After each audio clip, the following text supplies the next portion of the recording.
do to start a RUSI meeting early. So although you've all been very quiet for the last couple of minutes, it's now 1 o'clock and I think we can start. I'm Malcolm Chalmers, the Deputy here at RUSI, and it's my great privilege to just say a few words of introduction to you all. Thank you all for coming. Thank you most of all, Admiral Sir Philip, for agreeing to give this Gallipoli lecture. We're very proud of the fact that we do host this annual lecture here at RUSI.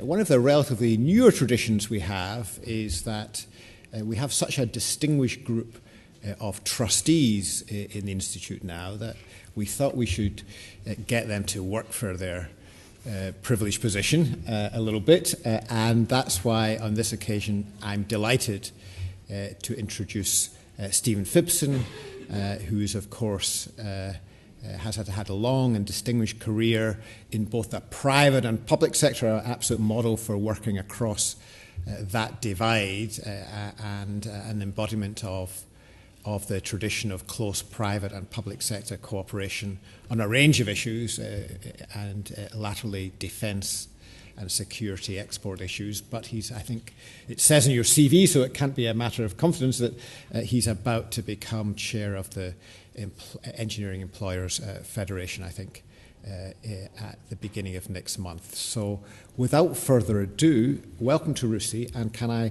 ask Stephen to introduce the session? Stephen.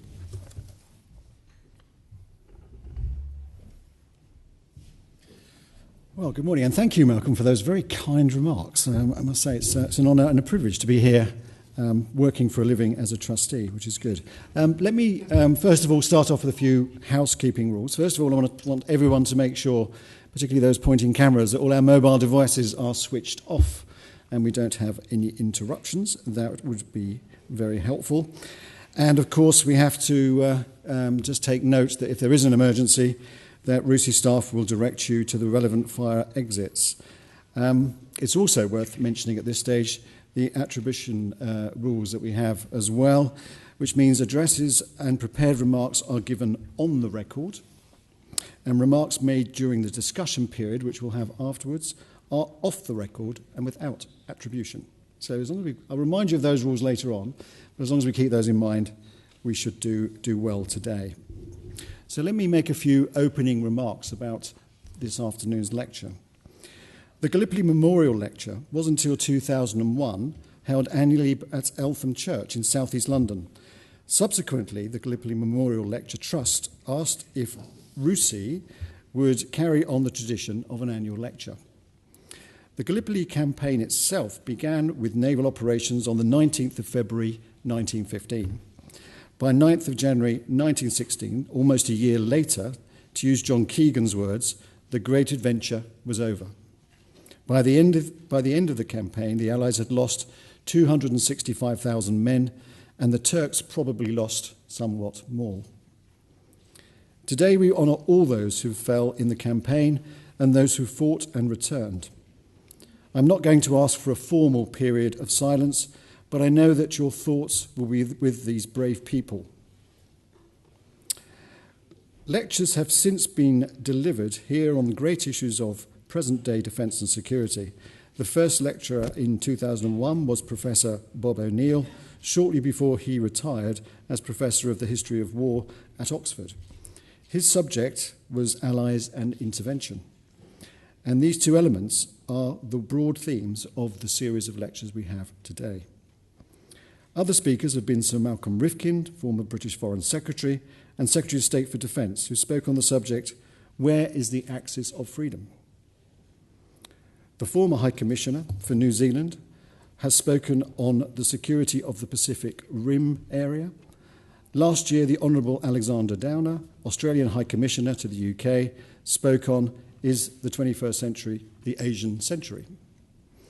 Today we are delighted that our speaker is Admiral Sir Philip Jones, who will consider the lessons of the Gallipoli campaign and its significance in the planning of future command operations. You have his biography, so I won't waste too much time going through that again now, but I should mention that he joined the Royal Navy in 1978 and after training at Britannia Royal Naval College, Dartmouth, he read for a degree in geography at Mansfield College, Oxford. He has broad operation experience from early seagoing appointments as a bridge watchkeeper, navigator, principal warfare officer, and on the maritime battle staff, which included Operation Grapple in the Adriatic in 1993. He commanded the Type 22 frigate HMS Beaver as a commander, the Type 22 frigate HMS Coventry as a captain, the Amphibious Task Group as a commodore, and UK Maritime Forces as Rear Admiral. In a distinguished career, he has served as Assistant Chief of Naval Staff for the 2010 Strategic Defence and Security Review and 2011 Defence Reform Review. On promotion to Vice Admiral in December 2001, he served as Deputy Fleet Commander, Chief of Staff, Navy Command, and Chief Naval Warfare Officer. In November 2012, he became the Fleet Commander and Deputy Chief of the Naval Staff. He was appointed First Sea Lord and Chief of Naval Staff, the Royal Navy's professional head and Chairman of the Navy Board in April 2016. And I have certainly had the great honour of working alongside the Admiral in my time in government. So at this point, ladies and gentlemen, Admiral Sir Philip Jones. Thank you.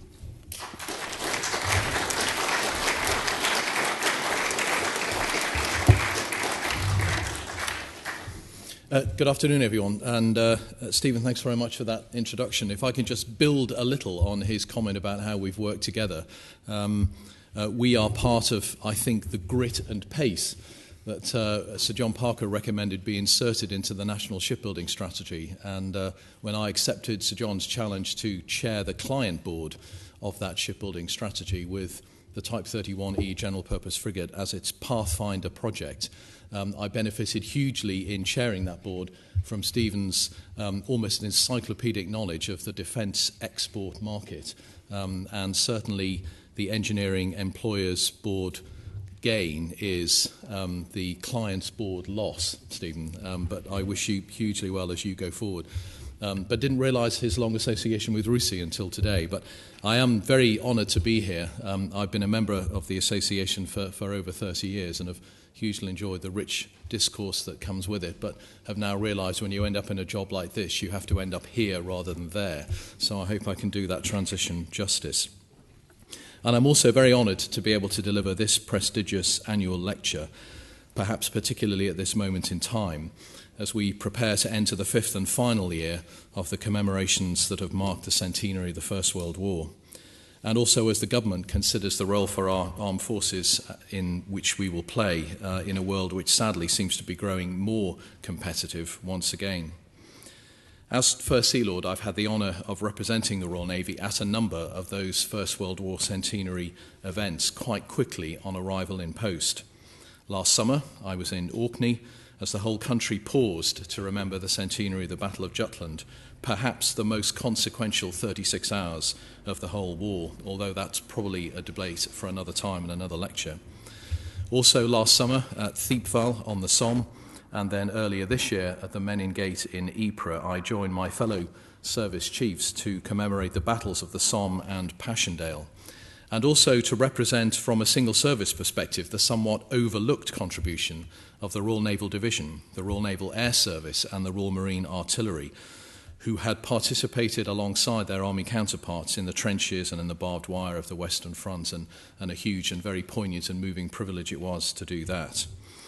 And yet, notwithstanding all of that commemoration, it is the Gallipoli campaign that, for me, has had a special interest, both personally and professionally.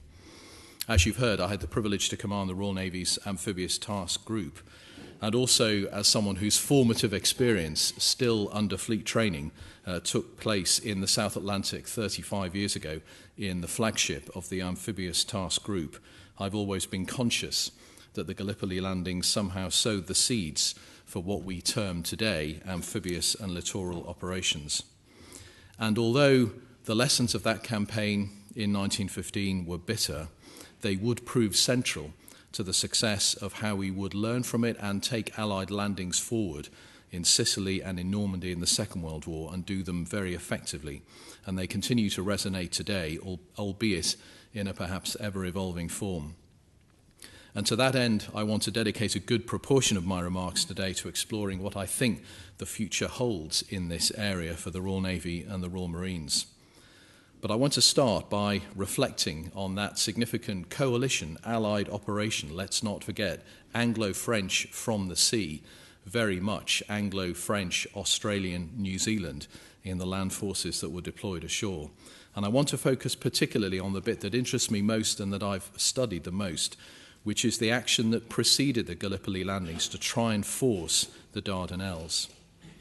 Now, the reason I choose this aspect is because I think it challenges today's naval and military leaders to consider how we will operate and fight together in a contested and congested battle space. So, as many of you will know, because you've transited through it, the Dardanelles, a 40-mile straight, almost unprecedented piece of maritime geography separating Asia and Europe. And visiting there, as I did as the Royal Navy's fleet commander in the destroyer HMS Duncan in 2015 for the centenary of the attempt to force the Strait, which I realised on the streets of Çanakkale that day is a very, very significant moment in the history of the Turkish nation and the Turkish Navy. You just have to take one for the team as a Royal Navy officer at a moment like that. They very much founded themselves on their victory in that campaign. But as you stand on the shoreline of Çanakkale and look across the Strait, you're immediately struck by just how exposed any military force would be attempting to force passage through those straits. The opening is, of course, guarded by the rocky peaks of the Gallipoli Peninsula, and at its narrowest point near Çanakkale, the channel is only about a mile wide. There is not much sea room there. The water flows simultaneously in both directions, which produces difficult opposing currents both on and below the surface, and even for experienced navigators, it is an extremely testing stretch of water, and that's even when you're trying to navigate it in peacetime.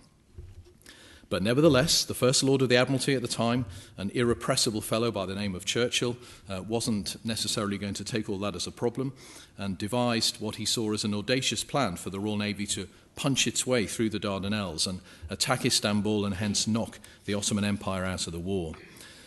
And you can understand why he wanted to do that. Fighting on the Western Front had bogged down in a slow and costly war of attrition. He wanted to reboot the Allied war effort with a quick and easy win. And yet there was a fatal flaw in this plan. Both he and the Allied commanders charged with executing it had massively underestimated the ingenuity and the tenacity of their enemy. Hundreds of mines had been spread across the channel, improvised mine layers, all sorts of ships that didn't look like mine layers were used to re-sow those mines on an almost daily basis with German assistance. The Ottomans had also strengthened their defences around the Narrows and produced something terrifying called mobile artillery along the cliff tops, which was very difficult for the battleship's gunnery to counter. Now, today, we would term these disruptive technologies. The Ottoman forces were simply much faster than we were to grasp their potential and were able to apply them in a theatre they knew well with devastating success. The principal day of naval action saw 3 Allied battleships sunk and a further 3 crippled. The conduct of the subsequent landings was better, of course, but still hampered by a chronic lack of skilled coordination between the Army and the Navy, and the trench-lock realities of the period prevented them from developing very much beyond the beachhead. To borrow a phrase from Napoleon, one service was an elephant, the other was a whale, and neither was really carefully understanding of how the other would flourish. And that prevailed through much of that campaign. So why is all this relevant today, you may ask? Just as commanders at Gallipoli face new and unfamiliar multi-dimensional threats, notably the combination from artillery above and mines below, today the armed forces must continue to work in an increasingly complex battle space. And we feel this acutely in the Royal Navy, operating as we do both above and below the waves, over the land, in the air, and in cyberspace. Since the end of the Cold War, Western navies have by and large enjoyed a degree of superiority at sea, which has enabled us to work across all those domains, above and below the waves, over the land, in the air, and in cyberspace, with a degree of unimpeded access. And yet today, the space in which we operate is becoming more congested and more contested in all of those domains. Part of this, of course, is technological. Conventional weapons which deny navies freedom of navigation are proliferating. The most obvious examples are underwater, where today there are almost 500 submarines operated by over 40 navies. Nuclear boats, of course, remain the elixir, a technological challenge that puts them in a league of their own and still operated by only a small number of navies. But the latest conventionally powered submarines are quieter, more reliable and better operated than their diesel equivalents of yesteryear. The same is also true for sea mines, which remain cheap, easy to use and plentiful. Stockpiles held, for example, by North Korea and Iran are estimated to be in the thousands each. Globally, that figure could run into the hundreds of thousands. Thanks in part to the internet, knowledge of how to use these weapons is spreading too, as we've seen from devices deployed off Yemen recently. Incidentally, the 22nd global mining event since the end of the Second World War. Those of you who heard me speak at DSCI in September will hopefully recall that the Royal Navy plans to accelerate the introduction of a number of autonomous systems to try and counter some of these technological developments. One of the principal ones is in mine hunting, and this is one of the reasons why. But as well as being more contested from a technological perspective, I think the maritime domain is also becoming more congested as a result of broader geostrategic trends. You don't need to look very far to see rising and resurgent powers flexing their muscles.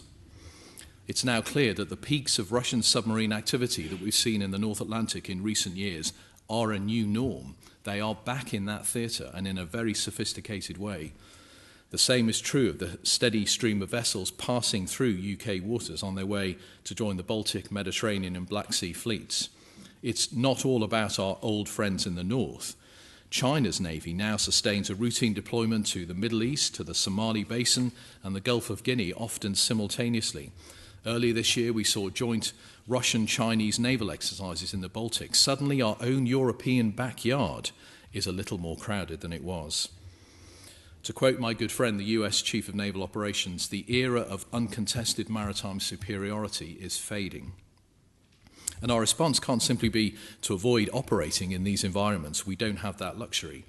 Areas of enclosed water like the Baltic Sea or the Persian Gulf are essential to global security today and the free flow of trade, vital to our national interests, and they will remain so.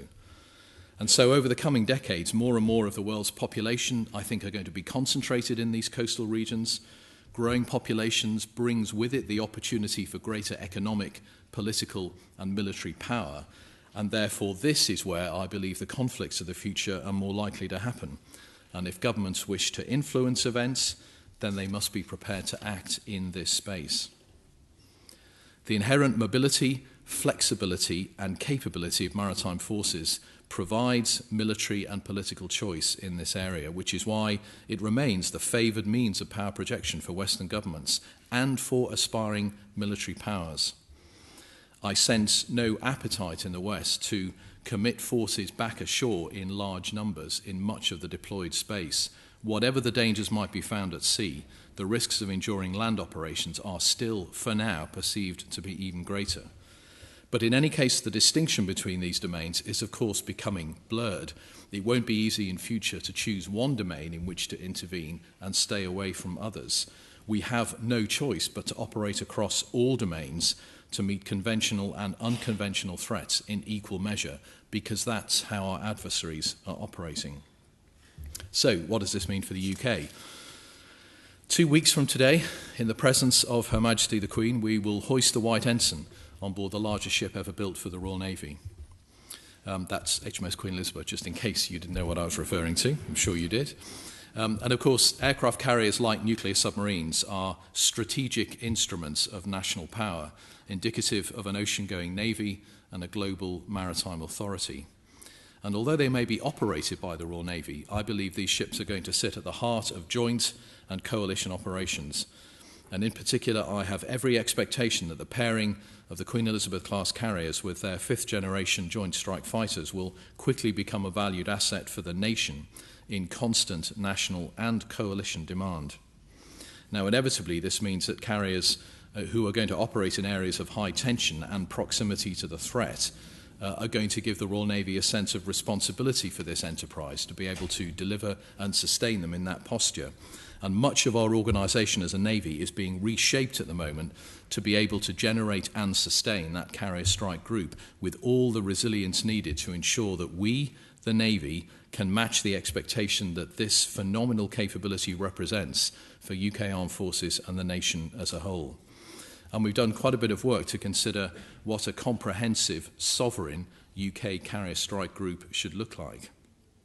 It will, of course, vary according to the circumstances of each deployment, but in a high-threat environment, we would expect, in a sovereign deployment, to have the carrier accompanied by 2 Royal Navy destroyers for air defence, 2 frigates for anti-submarine protection, a tanker and a solid support ship, together with an attack submarine held on a reasonably tight rein. So, of course, with a force of only 19 frigates and destroyers at the moment, that will necessitate a change to how the Royal Navy delivers some of its other commitments. So how are we going to manage that? Well, we've got new offshore patrol vessels in build at the moment, 5 Batch 2 vessels of the River class, and subsequently beyond that, Type 31E frigates, which the client board that Stephen and I were both on are responsible for bringing into service. They're going to pick up many of our current fixed tasks, freeing up the more complex future Type 26 ASW frigates and the Type 45 destroyers for their core roles in support of a carrier strike group and, of course, also of the nuclear deterrent. And I think this represents a welcome return to the concept of a balanced fleet, which has been the historical norm for the Royal Navy, having general-purpose frigates capable of deployment, capable of filling point-of-presence roles around the world. To this core, we can, of course, add other specialist vessels as required, and we can expect to integrate a whole raft of ships and aircraft from partner navies as well. And these are coming forward now with a raft of nations that want to be part of a Queen Elizabeth-class carrier strike group, but it will need a sovereign core to it in case we have to operate in a UK-only operation. Nor, in that construct, should we forget, of course, the Royal Air Force's new P-8 maritime patrol aircraft, or the Fleet Air Arm's new Crow's Nest airborne surveillance and control system, both of which, coming into service in the next few years, will sit at the outermost layer of defence of a carrier strike group. But at the heart of it is going to sit the F-35B. The Joint Strike Fighter will represent a quantum leap over anything we've operated at sea before, combining the traditional qualities of speed and manoeuvrability with the 21st century advantages of stealth, electronic attack, and sensor fusion. The vast majority of enemy fighters who come up against that aircraft will probably never know they've been targeted until they're falling from the sky. The Royal Navy is proud to boast the world-beating capabilities that will enable that carrier strike group to represent UK interests abroad, and we plan to use them with skill. And this is important because sometimes we have a capacity, I believe, in this nation to take the claims of other nations at face value without being even-handed in our critical analysis of them, while constantly commenting on our own vulnerabilities. I hear quite a lot of this in relation to things like the carrier-killer hypersonic missiles. Yes, of course, these exist. You can read about them in open source as well as deeply closed intelligence material. But most of these are still in development stage. At some point, they are undoubtedly going to pose a threat, but they won't pose that threat exclusively at sea. It'll apply to land as well. And of course, the great advantage of a carrier strike group is that it moves. You can move it covertly out of harm's way, and you can keep doing so as circumstances demand. But the crucial point here is that while our adversaries are pursuing new technologies, so are we. In the coming years, we will test the UK's first directed energy weapon from a Royal Navy ship.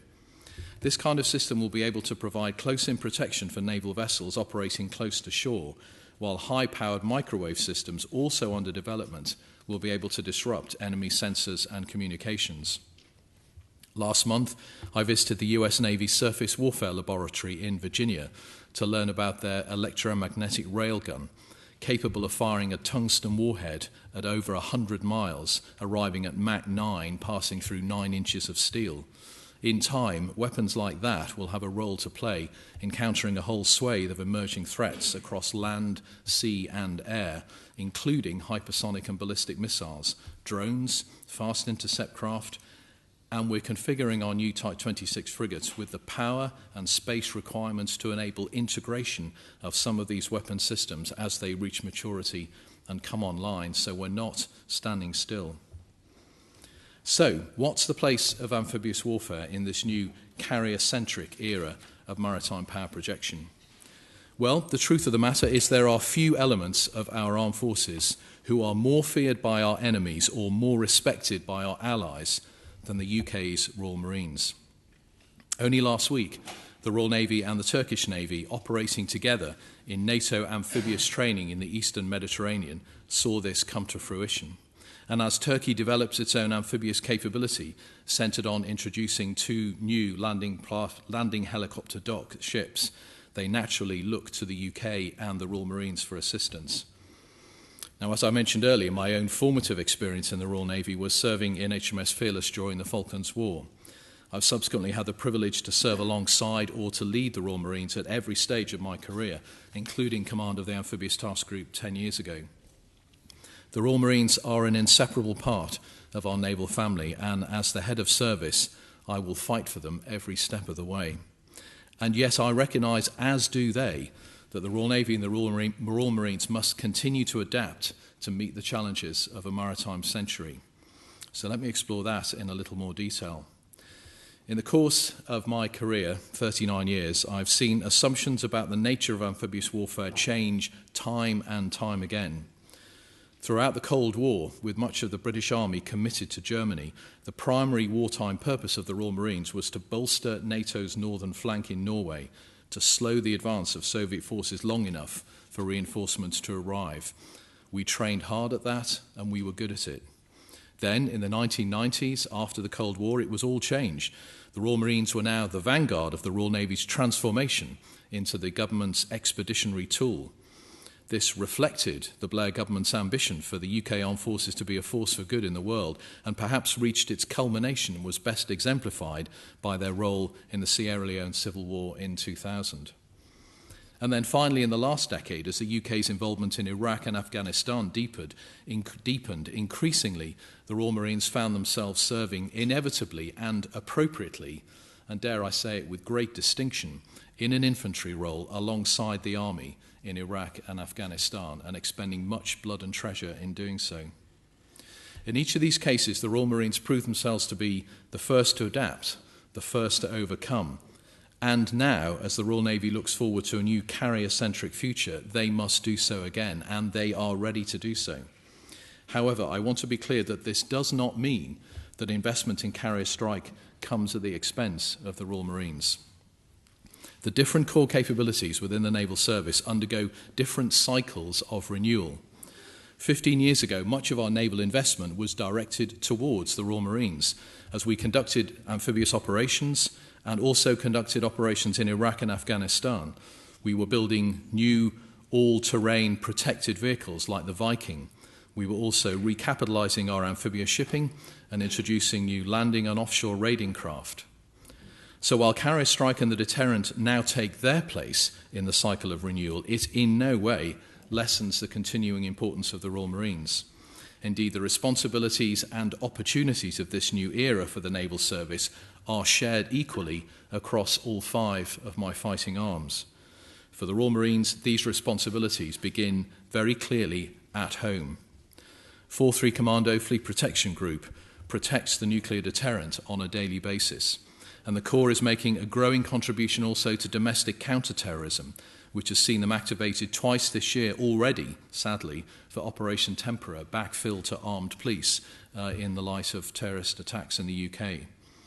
The lead commando group continues to serve as the UK's go-to high readiness force, activated this year at the forefront of disaster relief efforts in the Caribbean, and next year ready to deploy to the Gulf and on to India as the spearhead of the Joint Expeditionary Force for large-scale exercises with those key allies. Meanwhile, SDSR-15 has confirmed investment in the amphibious capability of the Queen Elizabeth-class carriers and also modernisation of the Commando helicopter force. Beyond these core roles, the work of ships protection and boarding teams, the Fleet Standby Rifle Troop, and international training teams literally all around the world continues as a key output of Royal Marines activity. And as I speak, there's a Royal Marines training team in Italy working with the Libyan Coast Guards to help develop their skills such that they can better police their troubled coastline. So the Royal Marines are today every bit as vital to the work of the Royal Navy and of defence more broadly than they have been in the last 350 years of their existence. Nevertheless, the concepts and the capabilities that shape how we operate in the littoral will continue to change, and by the 2030s they will look very different to the way they appear today. And work to understand and develop this requirement began inside the Royal Navy, bought into fully by the Royal Marines long before this year's National Security Capability Review. Through the development of special purpose task groups, 3 Commando Brigade Royal Marines is now able to offer something new to defence in the form of scalable teams of Royal Marines with tailored skills and capabilities that can be deployed in theatre or held at high readiness to provide military choice.